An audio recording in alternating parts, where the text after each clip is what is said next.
Bonjour à tous et bienvenue ou re-bienvenue sur ma chaîne La Bibliothèque d'Emilia.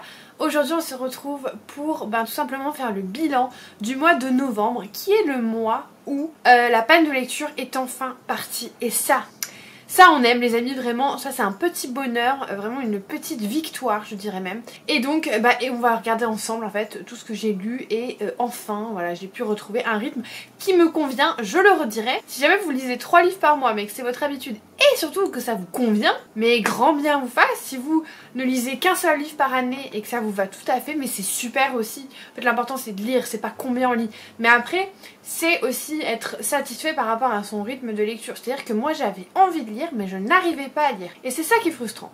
Parce que quand on aime dévorer plein d'histoires, découvrir plein de choses et qu'au final on se retrouve à lire très peu, c'est hyper frustrant. Donc en fait ne vous comparez jamais à mon rythme de lecture.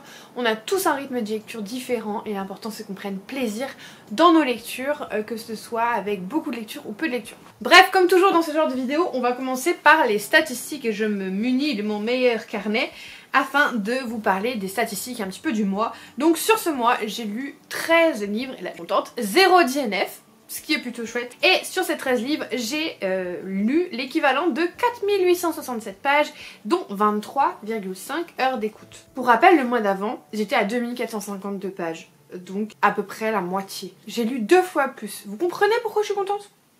Bref, sur ces 13 livres lus, il y en a 10 qui sont des nouveautés. Donc j'ai quand même privilégier les nouveautés de cette année ou de l'année prochaine, vous allez voir, au mois de novembre. J'avoue que j'aimerais un petit peu plus lire les choses un peu plus vieilles, mais on va dire avec mon quotidien de booktubeuse, j'ai beaucoup travaillé pour pouvoir avoir des services de presse. J'en ai, je suis hyper reconnaissante, mais du coup ça implique que du coup je dois lire quand même pas mal de nouveautés. Je vais essayer de contrebalancer un petit peu l'année prochaine et d'essayer de faire un peu du 50-50. Après honnêtement j'ai lu ce que j'avais envie de lire et ça m'a fait du bien, donc je vais pas du tout genre pointer du doigt le fait que j'ai pas lu beaucoup de choses un peu plus anciennes, c'est pas grave au final.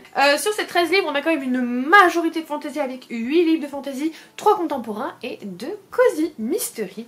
Et on va passer au point saga, l'avant-dernier, puisque le dernier point saga ce sera pour le bilan de décembre, mais en fait très honnêtement je pense que je vais peut-être pas vous en faire pour vous garder la surprise pour la vidéo des sagas en cours qui sera donc début janvier comme à son habitude, et là je vous révélerai combien j'ai de sagas en cours et compagnie.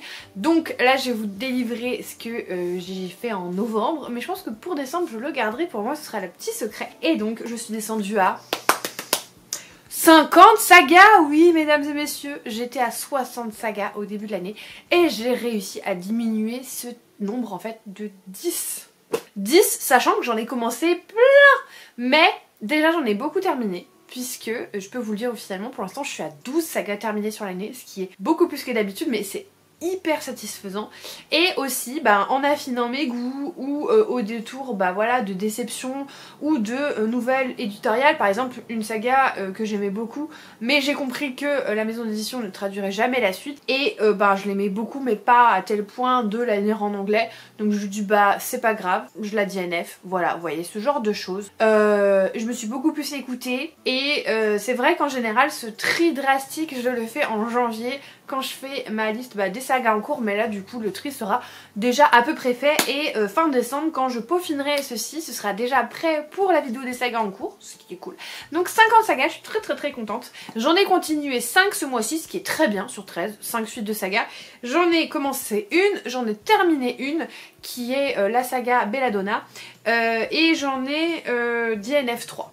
Alors honnêtement j'en ai qu'une seule en tête puisque c'est celle que j'ai lue et que j'ai souhaité ne pas continuer. Les autres, je pense que les 2 autres c'est juste j'ai fait mon tour de saga, je me suis dit est-ce que j'ai vraiment... Et en fait c'était même pas une petite voix au fond de moi, c'était un grand non. Donc j'ai DNF 2 autres sagas, je ne sais plus du tout lesquelles, mais bon ça on verra ça dans la vidéo du coup des vidéos abandonnées qui suivra celle des sagas en cours. Donc voilà pour ce petit moment statistique. J'avoue je suis très contente. Je vous rappelle que j'ai lu au mois de novembre et je vous ai déjà chroniqué dans l'update lecture L'Empire des damnés de J. Christophe qui est donc une suite de saga. Rose éternelle qui est alors un début de saga mais vu que j'avais déjà lu le 2e tome, pour moi c'était une suite de saga. Que j'ai DNF. Voilà, c'est la fameuse saga que je ne souhaite pas continuer, tout simplement parce que je pense qu'elle n'est pas pour moi. C'est ainsi, c'est comme ça, il n'y a pas mort d'homme. Donc ça part je pense sur Vinted ou Gilbert Joseph. J'ai lu le deuxième tome de la saga des 3 Dahlia que j'ai adoré. Je vous en avais parlé dans l'update lecture, je vous avais dit que j'avais vraiment adoré. C'est donc une suite, donc très contente aussi. Et j'avais lu, enfin et non parce qu'il reste 2 autres choses, Heartstopper volume 4. Oui, voilà, que j'avais aussi beaucoup aimé. Et j'avais lu également 2 ENC Nami. Je ne suis pas sûre que je peux encore vous en parler, donc j'en parlerai dans la vidéo des sorties littéraires de janvier et de février. Mais en tout cas, il y en a un que j'ai vraiment adoré. L'autre je l'ai beaucoup aimé, mais il y en a un que j'ai vraiment adoré, c'est celui qui sort en janvier, donc restez à l'affût. Donc bah maintenant il est temps de vous présenter tout simplement ce que j'ai lu après. Et donc je vais commencer par les graphiques, puisque j'ai lu 3 graphiques ce mois-ci, ce qui est assez rare. Le premier c'est Cruelle Diablesse, qui m'a été envoyé par des éditions Hachette Rose. Donc c'est le roman graphique inspiré, c'est la retranscription du roman graphique du livre du même nom, publié dans la saga des vilains, donc Cruelle Diablesse, que j'avais adoré, c'était mon tome préféré, donc j'étais vraiment contente qu'il le fasse en BD, surtout que Cruella c'est ma préférée de tous les méchants Disney, et en plus on a vraiment rouge, blanc et noir qui vont colorer cette BD et je trouve que ça va hyper bien avec le thème, l'ambiance, bref j'ai trouvé ça hyper chouette. De base j'avais bien aimé le roman, mais là j'ai encore plus aimé l'adaptation. Je trouve que les graphismes sont très beaux, que la palette de couleurs est parfaite et j'ai adoré redécouvrir ce roman, donc voilà je vous le conseille vraiment. Et ensuite, je vais vous en parler dans mon dernier book haul, donc je vous ai déjà fait en fait un petit update lecture là-dessus. C'est les 2 BD de la saga Au Chant des Grenouilles, écrit par Barbara Canepa et illustré par différents illustrateurs, puisque la saga comptera 12 tomes et que chaque tome sera illustré par un illustrateur différent. Donc comme je vous disais, ambiance très Mémoire de la forêt avec pas du tout d'enjeu, hein. Ils font un gâteau, je vous le dis, voilà, ils font un gâteau, c'est pas non plus l'enjeu de fou, mais c'est hyper doudou, c'est hyper mignon et moi j'ai passé un excellent moment, vraiment, d'autant plus que je l'ai passé avec ma copine Aurélie de Livromancienne, puisqu'on a acheté ces BD au salon de Montreuil et que le soir dans la chambre d'hôtel on l'a lu toutes les deux, chacune de notre côté, mais en se faisant des petites réflexions, voilà, en faisant une vraie lecture commune pour le coup, hein, une vraie de vraie. C'était hyper chouette, ce sont de très bons souvenirs. Si vous ne connaissez pas cette petite saga de BD jeunesse, mais que vous aimez l'ambiance forêt, Mémoire de la forêt et compagnie, jetez-vous dessus, c'est hyper chouette. On va passer du coup au roman. Et bah parlons tout de suite de la fin de saga. Il s'agit de Belladonna, donc le 3e tome qui s'appelle Wisteria, qui est écrit par Adeline Grace. Le 3e tome n'est pas encore traduit en français chez De Saxus, mais les 2 premiers le sont.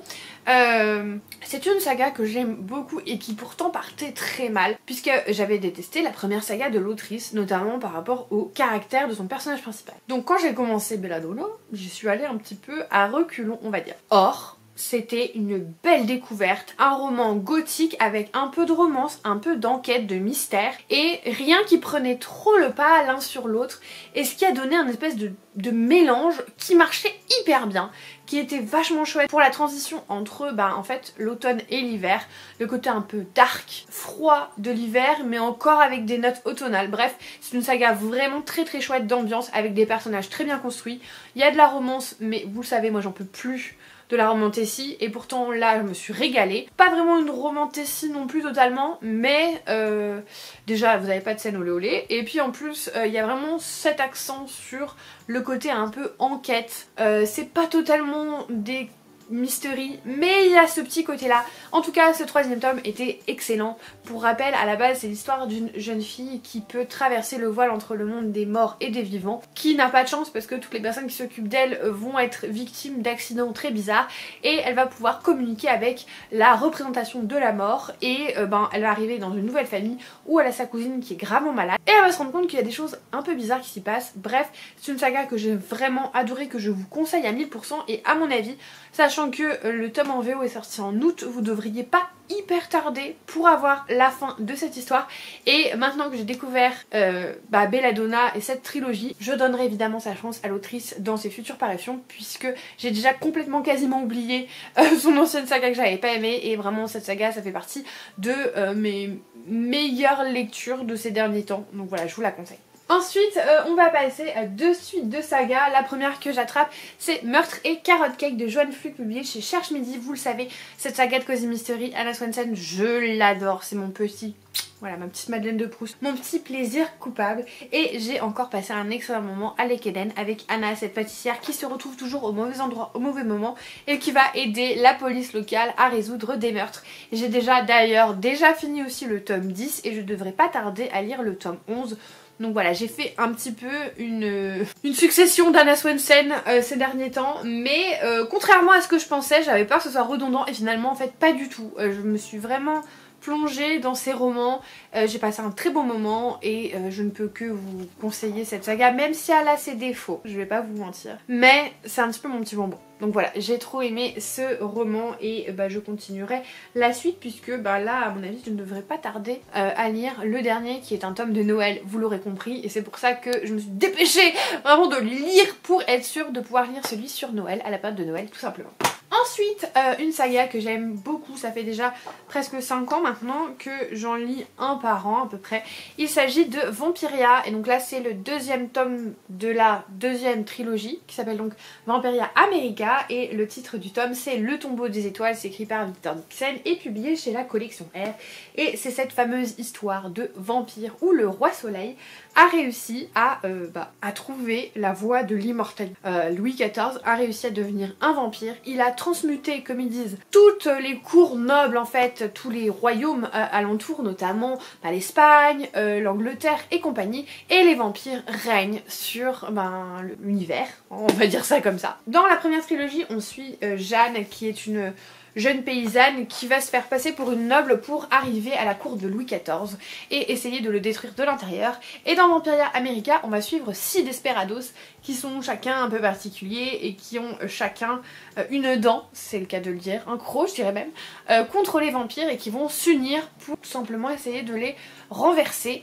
Et c'est dans ce cadre là qu'on va suivre du coup la suite des aventures de nos desperados. Je peux pas trop vous en dire parce que sinon je vous spoil le tome d'avant, mais je l'ai écouté en audio et franchement, je crois que c'est Gladys qui en avait parlé une fois de l'audio de Vampiria, qui avait dit que c'était hyper chouette, et je ne peux que être d'accord avec elle, puisque en plus de diverses voix, qui est déjà pas mal d'avoir plusieurs voix, vous avez aussi des musiques, vous avez des sons, vous avez, voilà, à un moment, on est dans le Far West, donc il y a des coups de fusil, et on entend vraiment le pan pan, et du coup, je trouve que ça rend l'histoire encore plus vivante, et je l'ai écouté en audio, et franchement, je n'ai pas vu le temps passer, je n'ai pas vu le temps passer, je l'ai dévoré, et du coup, je pense que maintenant, je les écouterai exclusivement en audio, car je trouve que ça apporte vraiment une valeur ajoutée par rapport au livre papier classique. En fait, je trouve que vraiment il y a un truc en plus qui est vraiment phénoménal. Donc voilà, c'est une longue saga, hein, Vampiria, vous allez avoir normalement 4 trilogies, donc 12 tomes, donc il y en a pour un moment, mais franchement c'est hyper chouette. Et à la période d'Halloween, avec les vampires et compagnie, bien qu'il y a aussi d'autres créatures qui commencent à faire leur apparition, mais j'en dirai pas plus, c'est hyper agréable, c'est hyper chouette de lire à cette période là. Et enfin on arrive déjà au dernier. Comment ça se fait qu'on arrive déjà au dernier? Peut-être parce qu'en fait je vous ai présenté 3 BD, donc ça allait quand même assez vite, et on est déjà au dernier livre. Je sais pas pourquoi j'ai tracé sur ce bilan. J'ai découvert la saga Le Manoir de Castlecats de Alain T. Puységur, donc ça s'appelle L'Automne des Aspirants, le premier tome. Vous avez un tome par saison. C'est publié chez Scrineo, et Aurélie avait fait une propagande assez impressionnante sur cette saga, puisqu'il est question d'un poudlard avec des chats, enfin du moins un truc comme ça, ce qui est d'ailleurs une très bonne description, c'est comme ça qu'elle le décrit, mais moi je ne le décrirai pas mieux. Et on va suivre Kovan qui rêve d'être un aspirant, mais pour ça il doit maîtriser la magoculture, ce qui est une sorte de magie, et pour cela il est censé avoir des griffes, sauf qu'il n'en a pas, mais il va se cacher et faire comme s'il en avait, voilà, le cacher à tout le monde. Il va rencontrer d'autres chats dans ses aventures, et il se pourrait qu'une menace commence à planer sur le manoir de Castlecats, et l'histoire va commencer comme ceci. J'avais un petit peu peur parce que si vous le savez, si vous me regardez depuis un petit moment, vous savez que les chats c'est pas ma tasse de thé. Je sais que je m'expose en tant que lectrice à un bâchage collectif, sachant que les gros clichés c'est que les lectrices aiment les chats. Moi non, Mais bon, là, dans cette histoire, en fait, les animaux sont tellement anthropomorphiques, ils vont tellement agir comme des humains, un petit peu comme Mémoire de la forêt, que ça leur enlève quasiment toute leur, comment dire, âme d'animaux. Alors, il y a des trucs par rapport à leur fourrure, leurs griffes et tout, mais je veux dire, ils font à manger, par exemple. Les chats font à manger. Donc, ça leur donne un côté vraiment très humain qui m'a permis de passer un petit peu au-dessus. Le fait que ce soit une histoire de chat, quoi. Qu'est-ce que j'en ai pensé, finalement? C'est quelque chose de très jeunesse, mais je m'y attendais, donc pas de soucis. En plus, j'aime bien la jeunesse. Et c'est hyper prenant, c'est tout mignon, c'est très sympa, cette histoire d'école, c'est vachement bien fait. Le seul truc, c'est que j'ai trouvé que c'était quand même très introductif. Alors j'en ai parlé avec Alain, qui m'a expliqué que voilà, il avait été obligé de, on va dire, de poser le cadre, le contexte dans ce premier tome, surtout qu'en plus c'est quand même destiné à un public relativement jeune, donc voilà, il devait mettre en contexte, et que le deuxième tome serait vachement plus creusé sur l'histoire, l'intrigue principale, le fil rouge, mais quoi qu'il en soit, j'ai passé un très bon moment, franchement, avec ce roman, je me suis régalée, si bien que du coup je lui ai pris le tome 2 à Montreuil, qui est le tome sur l'hiver, que je lirai donc très prochainement, et franchement c'était très chouette, donc bah je peux que vous le recommander, si vous cherchez une petite saga jeunesse, très sympa, porté sur les saisons et compagnie, et ben bah qu'attendez-vous, voilà. Le Manoir de Castlecats. Le troisième tome sort en mars, il est sur le printemps. Après il faudra attendre un petit peu je pense pour l'été, mais comme ça vous avez un petit visu sur ce qui va arriver sur cette saga. Et puis bah moi je vais m'empresser de lire le tome 2. Déjà arrivé à la fin de cette vidéo, je vous jure j'ai pas vu le temps passer. Je vous remercie pour tout votre soutien, j'espère que cette vidéo vous aura plu. J'avais dit pas de double vidéo par semaine en décembre, mais j'avais quand même envie de vous filmer quelques petits trucs. Donc bah finalement vous en aurez quand même plutôt régulièrement 2 fois par semaine. Mais je fais comme je le sens, comme j'en ai envie, selon mon temps, ma santé, bref tout ça. Je vous remercie pour tout votre soutien, on est à la fin de l'année, là on y arrive à grands pas. Le temps de faire la rétrospective sur tout ce qui s'est passé a déjà commencé et je ne peux qu'être hyper reconnaissante pour tout le soutien que vous m'avez apporté toute l'année. Ça m'a permis de faire de merveilleuses choses, ça m'a permis de vous parler encore plus de livres, ça m'a permis d'être encore plus passionnée et bah je peux que vous remercier. Donc merci à tous, ceux qui regardent, ceux qui commentent, ceux qui sont juste de passage, merci beaucoup. Je vous souhaite évidemment de très belles fêtes de fin d'année. Pour ceux qui ne le fêtent pas, Noël en tout cas, ou autres fêtes religieuses qui se passent en fin d'année, je vous souhaite une très bonne fin d'année. Tout simplement, hein, voilà, un beau mois de décembre. Si vous n'êtes pas encore abonné, n'hésitez pas à le faire. Pour tout le monde, un petit pouce en l'air, ça me ferait un petit cadeau. Un petit commentaire, si vous ne savez pas quoi mettre, mettez bah, tout simplement un emoji de Noël, hein, vu qu'on est en fin d'année. Soyons originaux, n'est-ce pas? Et bah moi, en attendant la prochaine vidéo, comme d'habitude, je vous souhaite de merveilleuses lectures et je vous fais des bisous!